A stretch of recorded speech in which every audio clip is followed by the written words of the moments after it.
On the nomination of Professor Kithure Kindiki, EGH, to fill the vacancy in the office of the Deputy President of the Republic of Kenya. Order. Order, members. Honorable members, pursuant to the provisions of Standing Order 42.1, I wish to report to the House that today morning I have received a message from His Excellency the President regarding the nomination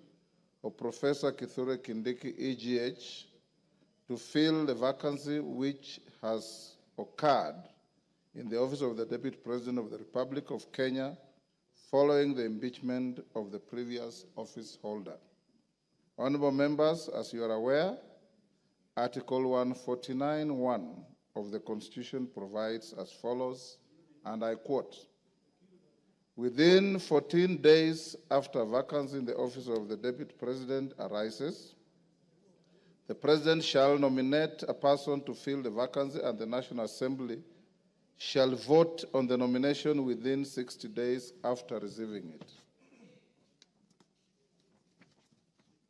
Honorable members, as you are aware, for a person to hold the office of Deputy President, the person must meet the requirements specified in Article 148, as read together with Article 137 of the Constitution. In the message, His Excellency the President indicates that as a prerequisite to the nomination, he sought and received confirmation from the